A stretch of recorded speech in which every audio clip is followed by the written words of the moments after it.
Hello everyone, welcome to my channel. तो आइए आज हम लोग इस वीडियो में जानेंगे गवर्नर जनरल के बारे में। और गवर्नर जनरल जो बाद में वायसराय के नाम से जाना जाने लगा, उसके बारे में जानेंगे। इससे पहले हम लोगों ने दो वीडियो को देखा था, जिसमें पहला वीडियो में है बंगाल के गवर्नर जो रॉबर्ट क्लाइव था, सबसे पहला गवर्नर बंगाल का, जिसने द्वैत शासन की व्यवस्था को लाया था। और फिर कंपनी के अधीन गवर्नर जनरल को हम लोगों ने देखा है, उस वीडियो में पढ़ा है। तो आज यह वीडियो पार्ट 3 है ये वीडियो का। इससे पहले हमने 2 वीडियो को अपलोड किया है, पार्ट 1 और पार्ट 2। तो आइए इस पार्ट 3 में वीडियो में देखते हैं, जानेंगे गवर्नर जनरल और वायसराय के बारे में। तो आज का हमारा सबसे पहला में है governor general Lord Auckland. Lord Auckland के बारे में जानेंगे। 1836 ईस्वी से 1842 ईस्वी तक लॉर्ड ऑकलैंड का शासनकाल रहा। इसके समय की महत्वपूर्ण घटना है प्रथम एंग्लो अफगान युद्ध। लॉर्ड ऑकलैंड के टाइम में ही प्रथम एंग्लो अफगान युद्ध 1839 से 42 ईस्वी में हुआ था। 1839 में इसने कलकत्ता से दिल्ली तक ग्रैंड ट्रंक रोड का मरम्मत करवाया था। ग्रैंड ट्रंक रोड जो शेरशाह सूरी द्वारा बनाया गया था, उस ग्रैंड ट्रंक रोड को इसने लॉर्ड ऑकलैंड ने इसको मरम्मत करवाया था। इसी के समय में भारतीय विद्यालयों की डॉक्टरी की शिक्षा हेतु विदेश जाने की अनुमति भारतीय विद्यार्थियों को डॉक्टरी की शिक्षा हेतु विदेश जाने की अनुमति ब्रिटिश सांसद ने प्रदान की थी लॉर्ड ऑकलैंड के समय में ही। उसके बाद लॉर्ड ऑकलैंड के बाद लॉर्ड एलिनबरो आते हैं गवर्नर जनरल बनके, जिनका शासनकाल रहता है 1842 से 1844 ईस्वी तक। और इसके समय में प्रथम एंग्लो अफगान युद्ध समाप्त हुआ। सिंध की अगस्त 1843 ईस्वी में पूर्ण रूप से ब्रिटिश साम्राज्य में मिला लिया गया। दास प्रथा का उन्मूलन इसी के समय में हुआ था। लॉर्ड एलिनबरो के समय में ही दास प्रथा का उन्मूलन हुआ था 1843 ईस्वी के एक्ट 5 के द्वारा। रविवार की छुट्टी की शुरुआत 1843 ईस्वी में शुरू की गई लॉर्ड एलिनबरो के ही शासनकाल में, लॉर्ड एलिनबरो द्वारा। जो रविवार की छुट्टी पहले नहीं दी जाती थी, रविवार की छुट्टी अब 1843 ईस्वी में शुरू कर दी गई। लॉर्ड एलिनबरो के बाद लॉर्ड हार्डिंग गवर्नर जनरल बनकर के आते हैं। इनका शासनकाल रहता है 1844 से 1848 ईस्वी तक। इसके शासनकाल की सबसे महत्वपूर्ण घटना थी प्रथम एंग्लो सिख युद्ध, जो 1845 से 46 ईस्वी तक चला था। और इसमें अंग्रेज विजयी हुए थे। इसने नर बलि प्रथा पर प्रतिबंध लगाया। लॉर्ड हार्डिंग नर बलि प्रथा पर प्रतिबंध लगाया और दास प्रथा का उन्मूलन किया था लॉर्ड एलिनबरो ने। तो नर बलि प्रथा पर प्रतिबंध लगाया था लॉर्ड हार्डिंग ने। लॉर्ड हार्डिंग का शासनकाल 1844 से 1848 ईस्वी तक का रहा। उसके बाद लॉर्ड हार्डिंग के बाद गवर्नर जनरल बन के आता है लॉर्ड डलहौजी। तो लॉर्ड डलहौजी ने कई काम किया था। इन्होंने हड़प नीति को भी अपनाया था।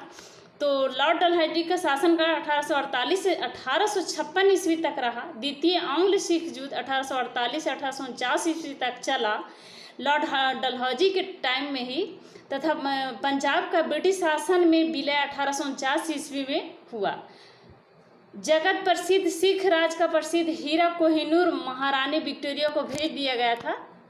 द्वितीय एंग्लो बर्मा युद्ध सन 1852 ईस्वी में लोअर बर्मा एवं पीगू को अंग्रेजी राज में मिला लिया गया। लॉर्ड डलहौजी ने सिक्किम पर 2 अंग्रेजी डॉक्टरों के साथ दुर्व्यवहार का आरोप लगाकर, सिक्किम के 2 अंग्रेज डॉक्टर थे, उस पर दुर्व्यवहार का आरोप लगाकर 1850 ईस्वी में उस पर भी अधिकार कर लिया था। 1852 ईस्वी में एक इनाम कमीशन की स्थापना की लॉर्ड डलहौजी ने, और इसका उद्देश्य भूमिकर रहित जागीरों का पता करके उन्हें छीनना था।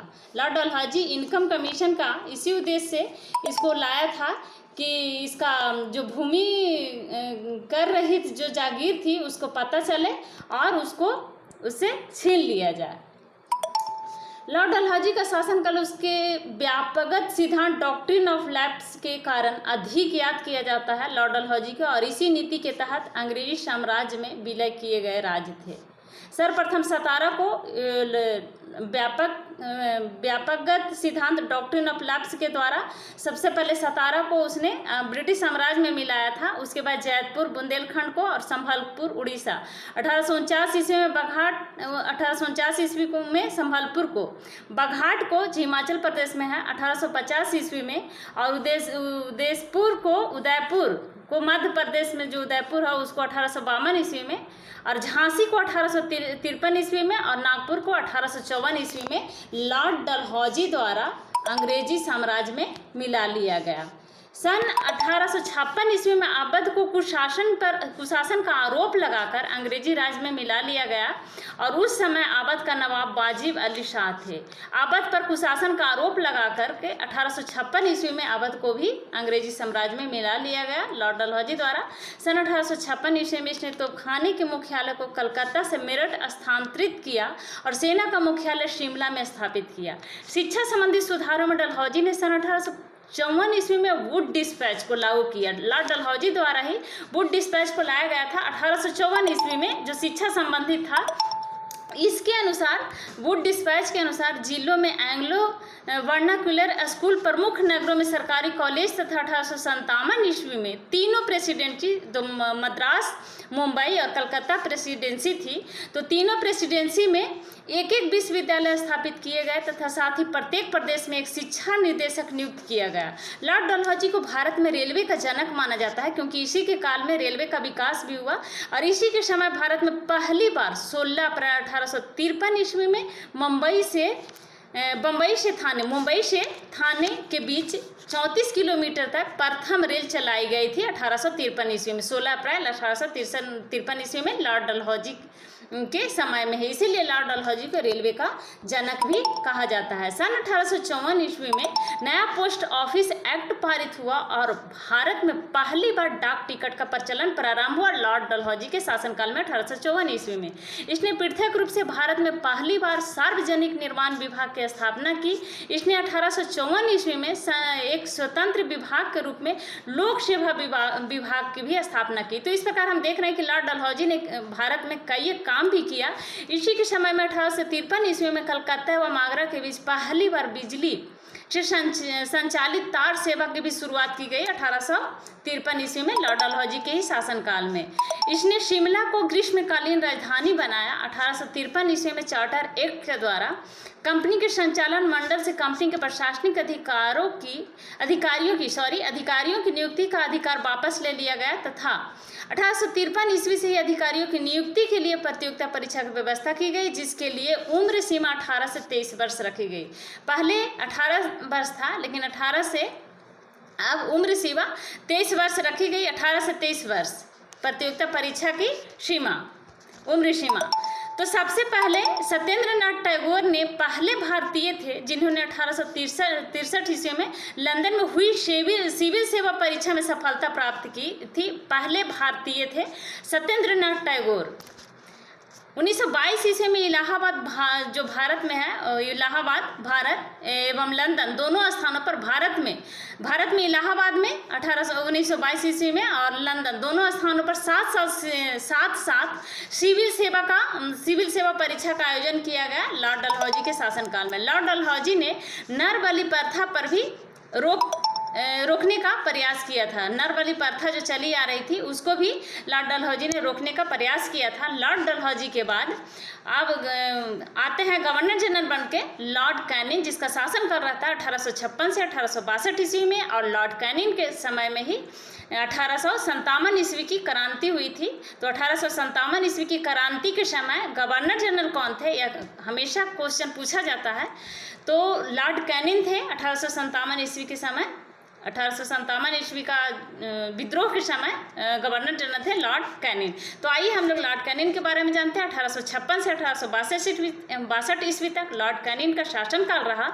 यह भारत में कंपनी द्वारा नियुक्त अंतिम गवर्नर जनरल तथा ब्रिटिश सम्राट के अधीन नियुक्त भारत का वायसराय। जो गवर्नर जनरल, पहले बंगाल का गवर्नर, फिर गवर्नर को गवर्नर जनरल कहा जाने लगा, उसी तरह से गवर्नर जनरल को अब ब्रिटिश सम्राट के अधीन नियुक्त किया गया भारत का प्रथम वायसराय, जो भारत का वायसराय कहे जाने लगे, गवर्नर जनरल, जो प्रथम वायसराय के रूप में लॉर्ड कैनिंग आए, नियुक्त किए गए, लॉर्ड कैनिंग। और अंतिम गवर्नर जनरल भी लॉर्ड कैनिंग हुआ, क्योंकि गवर्नर जनरल को ही वायसराय कहा जाने लगा, तो अंतिम रूप से यहाँ पर लॉर्ड कैनिंग ही गवर्नर जनरल रहे, अंतिम गवर्नर जनरल, और प्रथम भारत का प्रथम वायसराय लॉर्ड कैनिंग रहे। इसके समय में ही सबसे महत्वपूर्ण घटना थी सन 1857 ईस्वी का ऐतिहासिक विद्रोह। इसी विद्रोह के बाद प्रशासनिक सुधार के अंतर्गत भारत का शासन कंपनी के हाथों से सीधे ब्रिटिश सरकार के नियंत्रण में ले लिया गया। 1857 ईस्वी के विद्रोह के बाद प्रशासनिक सुधार के अंतर्गत भारत का शासन कंपनी के हाथों में सीधे ब्रिटिश कंपनी के हाथों से सीधा ब्रिटिश सरकार के नियंत्रण में ले लिया गया। कैनिंग के समय में इंडियन हाई कोर्ट एक्ट पारित हुआ, जिसके द्वारा बम्बई, कलकत्ता तथा मद्रास, आज मुंबई बोला जाता है, तो मुंबई, कोलकाता तथा मद्रास में एक एक उच्च न्यायालय की स्थापना की गई थी लॉर्ड कैनिंग के समय में ही। लॉर्ड कैनिंग के समय में ही 1856 ईस्वी में विधवा पुनर्विवाह अधिनियम स्वतंत्र रूप से लागू हुआ। जो विधवा पुनर्विवाह 1856 ईस्वी में लागू किया गया, विधवा पुनर्विवाह अधिनियम को स्वतंत्र रूप से। 1857 ईस्वी में कैनिंग के समय में ही महालेखा परीक्षक पद का सृजन किया गया, जो स्वतंत्रता के बाद नियंत्रक एवं महालेखा परीक्षक कहलाया। आज भी नियंत्रक एवं महालेखा परीक्षक के रूप में हमारे भारत में नियुक्त हैं।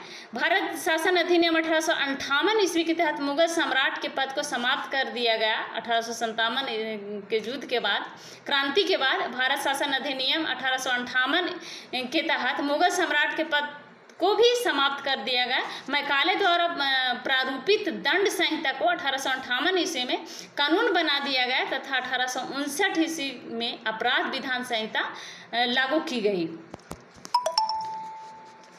व्यापकगत सिद्धांत डॉक्ट्रिन ऑफ लैप्स जो लॉर्ड डलहौजी द्वारा लाया गया था, तो उसके द्वारा ही राज विलय नीति को समाप्त कर दिया गया। व्यापक सिद्धांत को भी अब समाप्त कर दिया गया। 1861 ईस्वी में इंडियन काउंसिल एक्ट पारित हुआ तथा पोर्टफोलियो प्रणाली लागू की गई। उसके बाद लॉर्ड कैनिंग के बाद वायसराय बन के आते हैं लॉर्ड एल्गिन। लॉर्ड एल्गिन का शासनकाल रहता है 1862 से 1863 ईस्वी तक, एक साल तक ही इनका शासनकाल रहता है। और इसने बहावी आंदोलन का दमन किया था। 1863 ईस्वी में धर्मशाला, हिमाचल प्रदेश में इनकी धर्मशाला में मृत्यु हो गई लॉर्ड एल्गिन की। लॉर्ड एल्गिन के बाद वायसराय बन के आते हैं लॉर्ड लॉरेंस। वायसराय जो गवर्नर जनरल पहले कहा जा रहा था, वह अब वायसराय कहा जाने लगे। तो लॉर्ड कैनिंग अंतिम गवर्नर जनरल था और प्रथम वायसराय था। तो लॉर्ड कैनिंग के बाद लॉर्ड एल्गिन, लॉर्ड लॉरेंस, ये सब वायसराय कहे जाने लगे। तो लॉर्ड लॉरेंस 1864 ईस्वी से इसका शासनकाल 1869 ईस्वी तक रहा। 1856 ईस्वी में भूटान ने ब्रिटिश साम्राज्य पर आक्रमण किया। अफगानिस्तान के संबंध में इसने हस्तक्षेप की नीति अपनाई, जिसे शानदार निष्क्रियता के नाम से जाना जाता है।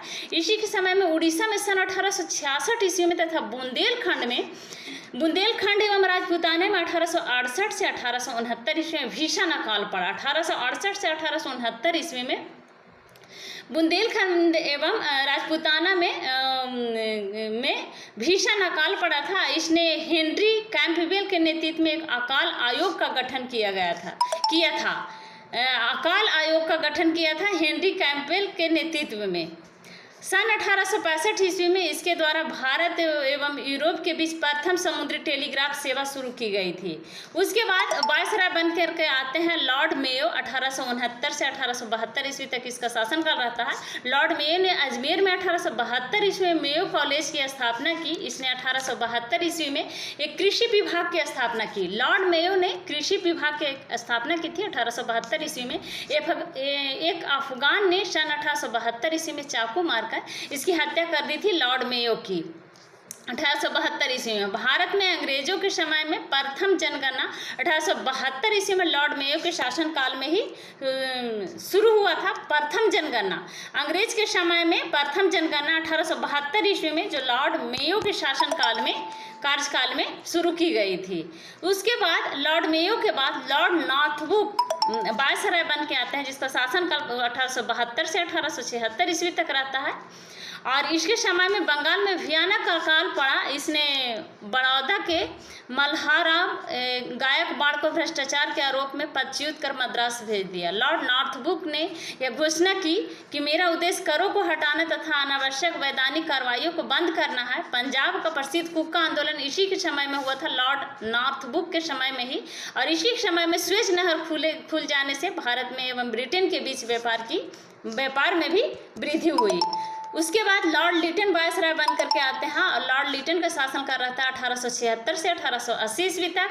और यह एक प्रसिद्ध उपन्यासकार, निबंध लेखक एवं साहित्यकार था। लॉर्ड लिटन साहित्यकाश में इसे ओवन मेरिडिथ के नाम से जाना जाता था। इसके समय में बम्बई, मद्रास, हैदराबाद, पंजाब, मध्य भारत आदि में भयानक अकाल पड़ा। लिटन ने रिचर्ड स्ट्रेची की अध्यक्षता में एक अकाल आयोग की स्थापना की, क्योंकि उस समय बहुत ही भयानक अकाल पड़ा था मद्रास, मुंबई और हैदराबाद, पंजाब और मध्य भारत में।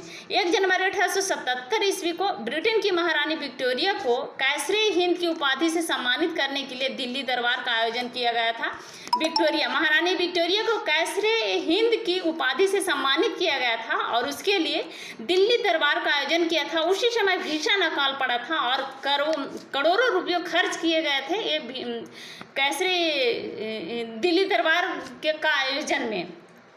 तो इस प्रकार से ब्रिटिश सरकार ने जो अकाल पड़ा था गरीबों के लिए कुछ भी ध्यान नहीं दिया और यहाँ अथाह पैसा खर्च किया जा रहा था। तो सभी जनता भारतीय इस तरह से नाराज थे, आक्रोश था सभी के अंदर। 1878 ईस्वी में आर्म्स एक्ट पारित किया गया, जिसके जरिए भारतीयों द्वारा अपने पास हथियार रखने का अधिकार छीन लिया गया। जो भारतीय अपने पास हथियार रखते थे तो इस एक्ट के द्वारा, आर्म्स एक्ट के द्वारा इस अधिकार को भी छीन लिया गया। मार्च 1878 ईस्वी में लिटन ने भारतीय समाचार पत्र अधिनियम वर्नाकुलर प्रेस एक्ट पारित कर भारतीय समाचार पत्रों पर कठोर प्रतिबंध लगा दिया। विशेषकर राष्ट्रवादी समाचार पत्र सोम प्रकाश को प्रतिबंधित करने के लिए, सोम प्रकाश राष्ट्रवादी समाचार पत्र था, इस पर प्रतिबंध लगाने के लिए इस एक्ट को लाया गया था। इस कानून में प्रावधान था कि अगर किसी अखबार में कोई आपत्तिजनक चीज़ छपती है तो सरकार उसकी प्रिंटिंग प्रेस सहित सारी संपत्ति जब्त कर सकती है। पायनियर अखबार ने वर्नाकुलर प्रेस एक्ट 1878 का समर्थन किया। इसी के समय में सन 1878 ईस्वी को भारतीय शस्त्र अधिनियम पारित हुआ, जिसके तहत शस्त्र रखने एवं व्यापार करने के लिए लाइसेंस को अनिवार्य बना दिया गया। इसने सिविल सेवा परीक्षाओं में प्रवेश की अधिकतम आयु सीमा घटाकर 19 वर्ष कर दी। पहले 23 वर्ष थी तो अब 19 वर्ष कर दी गई। लिटन ने अलीगढ़ में एक मुस्लिम एंग्लो प्राच्य महाविद्यालय की स्थापना की। उसके बाद लॉर्ड लिटन के बाद आता है वायसराय बन करके लॉर्ड रिपन। तो लॉर्ड लिटन ने प्रेस पर भी प्रतिबंध लगा दिया था। उसके बाद लॉर्ड रिपन आते हैं जो 1880 ईस्वी से 1884 ईस्वी तक कार्यकाल रहता है। लॉर्ड रिपन के सर्वप्रथम समाचार पत्रों की स्वतंत्रता को बहाल करते हुए जो लॉर्ड लिटन द्वारा समाचार पत्र पर प्रतिबंध लगाया गया था, तो उस समाचार पत्रों की स्वतंत्रता को बहाल करते हुए सन 1882 ईस्वी में वर्नाकुलर प्रेस एक्ट को समाप्त कर दिया गया। वर्नाकुलर प्रेस एक्ट जो लॉर्ड लिटन के द्वारा लाया गया था, उस पर समाचार पत्रों पर प्रतिबंध लगाया गया था, तो उस वर्नाकुलर प्रेस एक्ट को लॉर्ड रिपन द्वारा 1882 ईस्वी में समाप्त कर दिया गया। इसने सिविल सेवा में प्रवेश की आयु को 19 वर्ष से बढ़ाकर 21 वर्ष कर दिया और इसने स्थानीय स्वशासन की शुरुआत की। इसके समय में ही भारत में सन 1881 ईस्वी में सर्वप्रथम नियमित जनगणना करवाई गई। 1881 ईस्वी में नियमित जनगणना करवाई गई लॉर्ड रिपन के टाइम में। और उसके बाद तब से लेकर अब तक प्रत्येक वर्ष 10 वर्ष के अंतराल पर जनगणना की जाती है। 10 वर्ष के बाद एक बार फिर जनगणना की जाती है, प्रत्येक 10 वर्ष के बाद। 1881 से अभी तक इसी तरह का जनगणना की जाती रही है। भारत में पहली बार जनगणना 1872 ईस्वी में हुई थी। भारत में पहली बार जनगणना 1881 ईस्वी में अंग्रेजों द्वारा जनगणना शुरू करवाई गई थी और भारत में पहली जनगणना 1872 ईस्वी में स्वतंत्रता के बाद 1872 ईस्वी में हुई थी। रिपन के द्वारा ही सन 1881 ईस्वी में प्रथम कारखाना अधिनियम लाया गया और रिपन के समय में शैक्षिक सुधारों के अंतर्गत विलियम हंटर की अध्यक्षता में एक आयोग गठित किया गया। इसके समय में यूरोपियों के विरुद्ध भारतीय न्यायाधीशों द्वारा मुकदमे की सुनवाई के लिए एल्बर्ट विधेयक प्रस्तुत किया गया, लेकिन यूरोप वासियों के प्रबल विरोध के कारण इसे वापस लेना पड़ा। अंग्रेजों द्वारा इस विधेयक के विरोध में किए गए विद्रोह को श्वेत विद्रोह के नाम से जाना जाता है। फ्लोरेंस नाइटिंगेल ने रिपन को भारत के उद्धारक की संज्ञा दी है, क्योंकि रिपन ने लिटन द्वारा जो भारत के प्रेस पर प्रतिबंध लगा दिया गया था वर्नाकुलर प्रेस एक्ट के तहत, तो इसने लॉर्ड रिपन ने उस वर्नाकुलर प्रेस एक्ट को उसको मुक्त कर दिया था। तो इसीलिए फ्लोरेंस नाइटिंगेल ने रिपन को भारत के मुक्तिदाता यानी भारत के उद्धारक की संज्ञा दी थी, फ्लोरेंस नाइटिंगेल ने रिपन को। तो ये थे आज के हमारे इस वीडियो के गवर्नर जनरल और वायसराय। तो नेक्स्ट वीडियो में हम लोगों ने और जो वायसराय हैं उनके बारे में जानेंगे। Thank you. वीडियो सब्सक्राइब करें, लाइक करें एंड शेयर करें।